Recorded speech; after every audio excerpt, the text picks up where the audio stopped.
हम ये जानने वाले हैं कि स्ट्रिंग में इक्वल्स मेथड को हम कैसे यूज करते हैं। जो इक्वल्स मेथड है वो इनबिल्ट मेथड है। इनबिल्ट मेथड मींस ये मेथड जो है हमें जावा की ओर से प्रोवाइड कराया गया है। यह मेथड ऑलरेडी इसका कोड रिटर्न है, जब भी हमें रिक्वायरमेंट होगा हम इस मेथड को यूज कर सकते हैं अपने प्रोग्रामिंग लैंग्वेज में। ओके, तो हम इसके बारे में जानते हैं each and everything in proper detail में।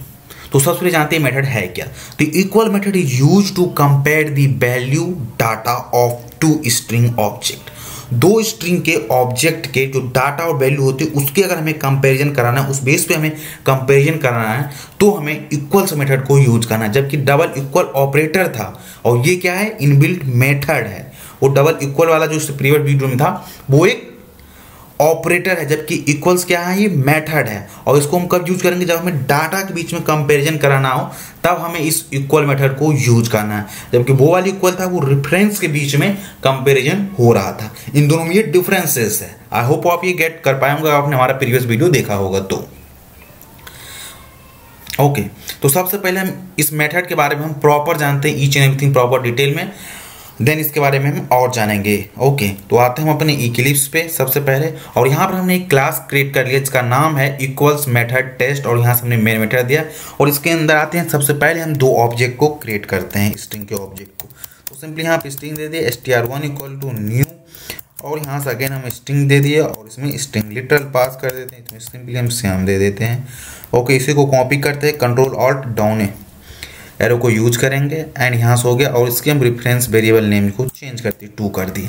अब हमें इसकी जब कंपैरिजन करेंगे इक्वल, तो इसके जो कंपैरिजन होगा डाटा के बीच होगा। कैसे दिखाता हूँ, इफ लिखेंगे str1 डॉट इक्वल्स मेथड हमें लिखना है इक्वल्स। ओके, यहाँ पर एस भी मस्ट कंपलसरी है।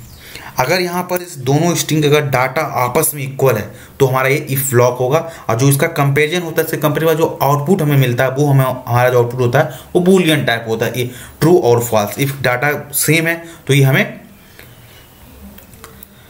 ट्रू रिजल्ट पास करेगा, अगर सेम नहीं है तो ये सिंपली फॉल्स पास करेगा। ओके, तो यहाँ सिंपली आते हैं और हमें लिखते हैं सिस्टम डॉट आउट, और यहाँ लिखते हैं simply both string contain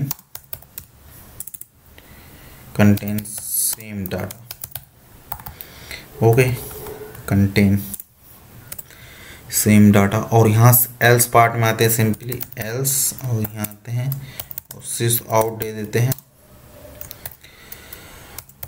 does not।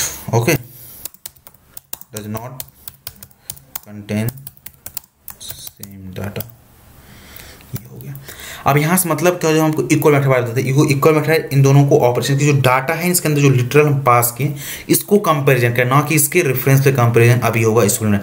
आज उसका रिटर्न टाइप होगा वो बूलियन होगा। तो चलिए इसका मैं इंप्लीमेंटेशन आपको दिखाता हूँ कि इसका इंप्लीमेंटेशन कैसा है। तो यहाँ पर देखिए ये जो मेथड है, ये यहाँ पर मेथड लिखा है जिसका रिटर्न टाइप क्या है, देखिए यहाँ से ये बूलियन है, बूलियन रिटर्न टाइप है। और ये मेथड जो रिटर्न करेगा जिसको भी आउटपुट का, यहाँ से 2 स्ट्रिंग ले रहा है और उसकी कोड देखिए जो आ रहा है उसके बिल पे कंपेयर करेगा। आपको उस बारे में ज़्यादा जानना है तो इसके यहाँ पे पूरा पढ़ सकते हैं विद प्रॉपर डिटेल्स में। ओके, स्ट्रिंग डॉट क्लास के अंदर ये लिखा गया है मेथड। तो उसको मैं क्लोज करता हूँ और सिंपली इस प्रोग्राम को रन करता हूँ। अब यहाँ से देखिए, तो यहाँ से इसका रेफरेंस कोई मतलब नहीं, ये कंपैरिजन बेस होता है डाटा टाइप पे कि डाटा उसके अंदर क्या पास करेगा। Both string are contain same data, तो यहाँ पर दोनों स्ट्रिंग पास सेम है। जैसे यहाँ पर मैं श्याम 1 कर दूँ तो अभी दोनों सेम कंटेन नहीं कर रहा है। ओके, तो यहाँ से सिंपली हमें दे देगा फॉल्स दे देगा, राइट। तो इसको सबसे पहले हम एग्जीक्यूट करते हैं प्रोग्राम। देखिए does not contain same data. Okay, अब यहाँ पर हम एक चीज़ ध्यान से देखिए, तो जो हमारा ये जो हमने डाटा पास किया स्ट्रिंग के अंदर वो उसकी कैरेक्टर क्या है, वो सेम टाइप का, केस क्या सेम है, सभी लोअर केस में। सपोज यहाँ पर हमारा एक एस, दोनों एस हमारा कैपिटल है दोनों का, मैं एक एस स्मॉल कर देता हूँ तो क्या होगा, तो क्या इस बेस होगा। तो इसके लिए एक अलग मेथड लिखा गया, वो आपको मैं बताऊंगा। सबसे पहले इसको चेक करके दिखाता हूँ।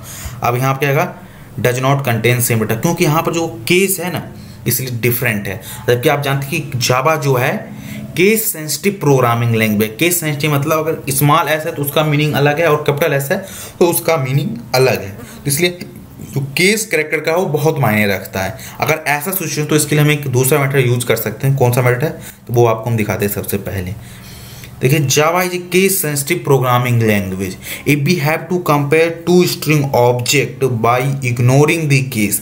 अगर हमें दो ऑब्जेक्ट को आपस में कंपेरिजन कराना है, अगर हम चाहते हैं उसका केस को इग्नोर कर दिया, चाहे कैपिटल हो स्मॉल हो डजेंट मीन, बट वो कंटेन कर रहा है सेम मीनिंग, तो उसको हमको रिजल्ट दे देना चाहिए। तो we can use equal ignore case in built method. ये भी क्या है, इन बिल्ट मेथड है। इट मीन्स इट इज, ये ऑलरेडी डिफाइन है जावा की ओर से, और हमें जब भी रिक्वायरमेंट रहेगा हम यूज कर सकते हैं। अगर हम इक्वल की जगह पे आप इक्वल इग्नोर केस यूज करें तो ये प्रॉपर वर्क करेगा। Okay, equal ignore case simply आपको दिखाता हूँ। तो अब इस समय हमें क्या देगा, इस केस को इग्नोर कर देगा, एक स्मॉल और कैपिटल कैटेगरी डजेंट मीन, ये हमको रिजल्ट ट्रू ही ला कर देगा। ओके, सिंपली देखिए अब यह क्या, both string contain same data. अगर केस बेसिस पर कराना है तो आपको इक्वल्स कर सकते हैं, वहां पर केस सेंसिटिव रहेगा।